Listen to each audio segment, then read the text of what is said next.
गजानन त्र्यंबकराव धनवे, मुख्याध्यापक, जिल्हा परिषद मराठी उच्च प्राथमिक शाळा खोड. सर, आजचा हा जो शैक्षणिक सत्राला सुरुवात झालेली आहे, हं. कशा पद्धतीनं शिक्षण या ठिकाणी चालू आहे? आपले 30 जूनपासून जी शाळा सुरू झाली, आज 10 दिवस झालेले आहे. तर चांगल्या वातावरणामध्ये आपल्या शाळेचं कामकाज सुरू आहे आणि आपली जी वर्ग 8ची NMS साठीची परीक्षा असते त्याची तयारी सुरू आहे. साधारणतः या ठिकाणी विद्यार्थ्यांची संख्या किती आहे? विद्यार्थी संख्या आपली 115 पर्यंत यावर्षी झालेली आहे. शाळेमध्ये सुसज्ज वातावरणामध्ये ही जी निसर्गरम्य वातावरणामध्ये ही जी शाळा चालू आहे, स्वच्छता सुद्धा या ठिकाणी सुंदर आहे. परंतु इथे आरोचं शुद्ध जल सुद्धा या ठिकाणी विद्यार्थ्यांसाठी या ठिकाणी उपलब्ध आहे. त्याबद्दल काय सांगणार? आमच्या शाळेचे मुख्याध्यापक श्री धनवे सर यांच्या वडिलांच्या स्मृतीप्रित्यर्थ त्यांनी या शाळेला विद्यार्थ्यांच्या आरोग्यासाठी, विशेष करून म्हणजे मुलांचं आरोग्य सदृढ राहावं यासाठी एक आरोचं भेट म्हणून दिलेली. मित्रांनो, ही आहे आरोग्याची काळजी. कारण आपलं शारीरिक जीवन असतं आणि शारीरिक जीवनामध्ये या ठिकाणी व्याधी भरपूर येत असतात. परंतु आपलं आरोग्य जर चांगलं जर राहिलं तर आपण या ठिकाणी ध्येय सुद्धा या ठिकाणी गाठू शकतो आणि चांगलं जीवन सुद्धा या ठिकाणी जगू शकतो. म्हणून हा एक प्रयत्न छोटासा या ठिकाणी मुख्याध्यापक जे साहेब आहेत धनवे सर, त्यांच्याकडनं या ठिकाणी करण्यात आलेला आहे. आरो फिल्टरचं जे पाण्याची जी शुद्धता आहे, ती जी मशीन आहे, ती मशीन त्यांनी या ठिकाणी उपलब्ध शाळेकरता करून दिलेली आहे. खरोखर या ठिकाणी अशा मुख्याध्यापक सरांचं या ठिकाणी आम्ही कौतुक करतो आमच्या चॅनल वाहिनीच्या माध्यमातून. आपण आज खोर येथे आलेलो आहोत.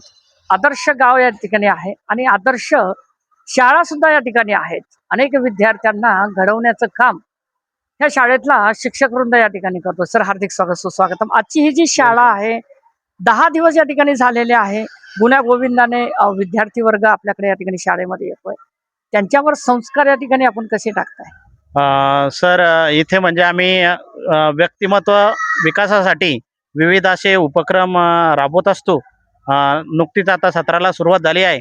वर्षभरात आम्ही विविध उपक्रमांच्या माध्यमातून सहशालेय उपक्रमांच्या माध्यमातून विद्यार्थ्यावर संस्कार घडवतो. त्यांचा व्यक्तिमत्व विकास व्हावा या दृष्टीनं आम्ही प्रयत्न करत असतो. विविध परीक्षांचं सुद्धा या ठिकाणी आयोजन या ठिकाणी होत आहे.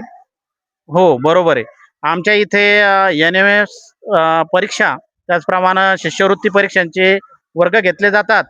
त्यामुळे आमच्या शाळेची पटसंख्या दरवर्षी वाढत आहे. यावर्षी सुद्धा आमच्या शाळेमध्ये जवळपास 10% विद्यार्थी वाढलेले आहेत. आजूबाजूचे जे खेडे आहेत, समजा साखेगाव, माळशेंबा, इथून आमच्याकडे विद्यार्थी शिकायला येतात. माळशेंब्यावरून तर अक्षरशः मुले 3 किलोमीटर पायी या शाळेत येतात. म्हणजे या परिसरामध्ये आमच्या शाळेचा गुणवत्तेच्या बाबतीत नावलौकिक आहे. सर, एक विचार असं वाटतं, हा जो सुंदर जो परिसर या ठिकाणी आपण जो निर्माण केलेला आहे, सुंदर रंगरंगोटी जी केलेली आहे, त्याबद्दल एक काय फोकस टाकणार? कारण की स्वच्छता सुद्धा या ठिकाणी आहे. आम्ही स्वच्छतेला खूप महत्त्व देतो आणि शाळेचा हा जो परिसर आकर्षक बनवण्यामागे आमच्या शाळेचे मुख्याध्यापक सन्माननीय श्री धनवे सर, त्याचप्रमाणे आमचा सर्व स्टाफ, आम्ही सर्वांनी एकत्रित मिळून स्वतः आम्ही आमच्या खिशातून या शाळेसाठी रंगरंगोटीसाठी खर्च केलेला आहे आणि आम्हाला यामध्ये खूप समाधान मिळतं. जेणेकरून आमचं सुद्धा इथे मन लागतं आणि विद्यार्थ्यांचं म्हणजे अक्षरशः विद्यार्थ्यांना शाळा सुटल्यानंतर सुद्धा मुलांना घरी जावं वाटत नाही, असं आमच्या इथलं वातावरण आहे आणि आम्हाला यामध्ये खूप समाधान आहे. तर या ठिकाणी आज डिजिटलच्या युगामध्ये विद्यार्थी या ठिकाणी वावरतोय. परंतु डिजिटल या ठिकाणी काही पालक वर्ग असे म्हणतात की ते डिजिटल नकोय, कारण की हे आधुनिक तंत्रज्ञान आहे, तिच्यावरती या ठिकाणी अभ्यासक्रम येतोय. असं सुद्धा या ठिकाणी आहे. कोरोनाचा काळ होता तो बरोबर होता, त्याच्यावर यायचं हे ठीक होतं. परंतु आता सुद्धा अजून सुद्धा या ठिकाणी येतंय आणि पालक वर्गांची काही पालक वर्गांची ओरड आहे की तुम्ही प्रॅक्टिकली या ठिकाणी शिक्षण द्या. काय वाटतंय आपल्याला? हो, बरोबर आहे. परंतु आता काय झालं माहिती आहे का, सगळं ज्ञान एका ठिकाणी आपल्याला म्हणजे ज्ञानाचा साठा एवढा एका ठिकाणी उपलब्ध होऊ राहिला, म्हणजे मोबाईलच्या माध्यमातून. त्यामुळं पालकांचं साहजिक आहे की माझा पाल्य किंवा नेहमी मोबाईल पाहत असतो किंवा जास्तीत जास्त वेळ तो मोबाईलवर घालवतो. पण असं न करता किमान त्याला 1 तास मोबाईल जर दिला म्हणजे कशासाठी म्हणून किंवा तुला अभ्यास म्हणजे काय तुम्हाला माहिती जर का त्याला मिळवायची असली काही कारण की आता आपण विविध प्रकारचे ऍप्स आहेत हो. ज्यामधून शैक्षणिक माहिती जगातली कोणतीही माहिती आपल्याला काही सेकंदामध्ये उपलब्ध होते जर का तो विद्यार्थी जर का तो ज्ञान मिळवण्यासाठी जर का त्याचा वापर करत असेल तर किमान दिवसातून 1 तास तरी मोबाईल समजा त्याला जर आवश्यकता असेल तर द्यायला काही हरकत नाही जेणेकरून त्याच्या ज्ञानामध्ये त्याची वाढ भर पडेल त्याचं ज्ञान वृद्धिंगत होईल यासाठी आपण डिजिटल साधनांकडे वळलं पाहिजे जेणेकरून आपण प्रवाहाच्या मागे पण पडलो नाही पाहिजे जग झपाट्याने समोर जाते आणि आपण जर का म्हटलं की नाही बा आपल्याला डिजिटल साधनं वापरायचे नाही यामध्ये पण विद्यार्थ्यांचा त्यामध्ये म्हणजे लॉसच होणार आहे त्यासाठी आपण आवश्यक म्हणून डिजिटल साधने वापरली पाहिजे मित्रांनो काही पालक वर्गासोबत आपण संवाद केला होता म्हणून आपण त्यांच्यासोबत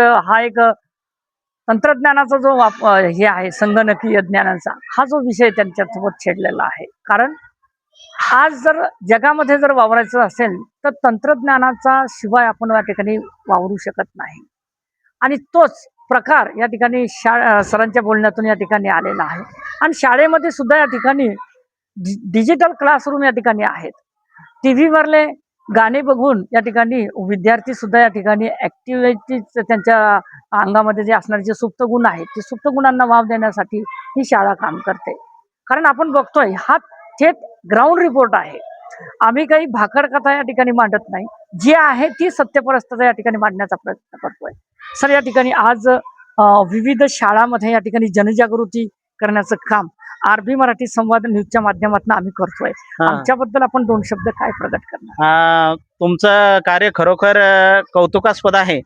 आपल्या आरबी मराठी संवाद या वाहिनीच्या माध्यमातून आपण हा जो सामाजिक उपक्रम राबवत आहात हा अतिशय स्तुत्य आहे आणि खरोखर या ग्रामीण भागातील ज्या जिल्हा परिषदांच्या शाळा आहेत यांच्याकडे आपण प्रामुख्याने जाता आणि शाळेची वस्तुस्थिती लोकांच्या समोर मांडता त्याबद्दल आमच्या शाळेच्या वतीनं आम्ही आपले खूप खूप आभारी आहोत म्हणजे ग्रामीण भागातील शाळांची जी स्थिती आहे लोकांचा असा गैरसमज आहे की बाबा ग्रामीण भागातील शाळा मागं पडलेल्या आहेत किंवा मागासल्या आहेत पण तसं काही नाही आहे जिल्हा परिषद शाळांकडे विद्यार्थ्यांचा जो हा वाढता कल आहे यामध्ये आपलं सुद्धा आपल्या वाहिनीचं सुद्धा योगदान आहे त्याबद्दल पुनश्च एकदा आपले आभार मानतो मित्रांनो आम्ही जे आहे तेच आम्ही दाखवण्याचा प्रयत्न करतोय कारण जिथे कोणी जाणार नाही तिथे आम्ही जातोय जी सकारात्मकता जी आहे ती सकारात्मकता दाखवण्याचं काम